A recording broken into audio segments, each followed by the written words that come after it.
В повестке данного заседания значились 4 вопроса: реконструкция самотечного канализационного коллектора, строительство новых водопроводных и канализационных сетей, проблема грунтовых вод в Камрате и техническое состояние городской ливневой системы. Наибольшую остроту в ходе решения вызвал вопрос о реконструкции самотечного коллектора, поскольку его техническое состояние в настоящее время обеспечивает работы только на 5-7% от проектной возможности. В принципе, когда мы проектировали в 2008 году вот этот коллектор, тогда были представлены несколько вариантов.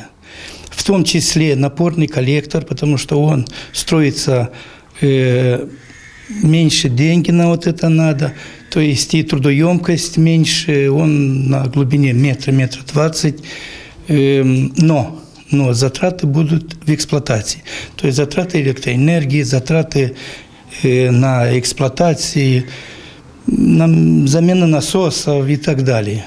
Самотечный коллектор – это самотечный, он работает сам, без затрат. Важность реконструкции самотечного коллектора подчеркнул и исполняющий обязанности примара муниципия Камрат Петр Иванов, который в первую очередь указал на необходимость незамедлительного проектирования сметной документации по этому объекту. Был представитель проектного института, он займется предложением по коллектору. Там есть несколько разных вариантов.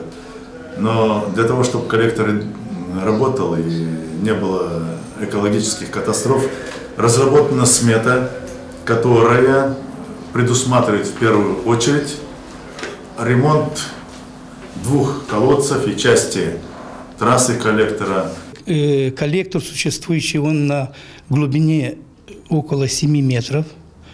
И там очень сложно будет в строительстве.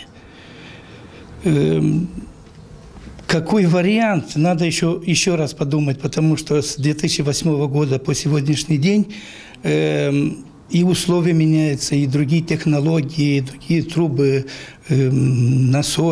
насосные и так далее.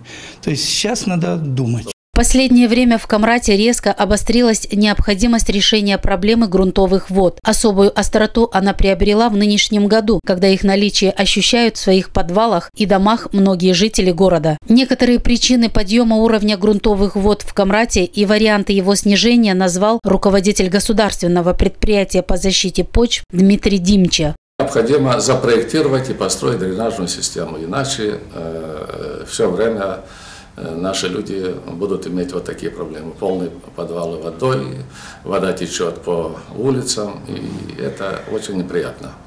На заседании все его участники получили соответствующие задания, которые должны быть выполнены в указанные сроки, чтобы проблемы муниципия Камрат по вышеназванной повестке заимели свои реальные очертания их решения.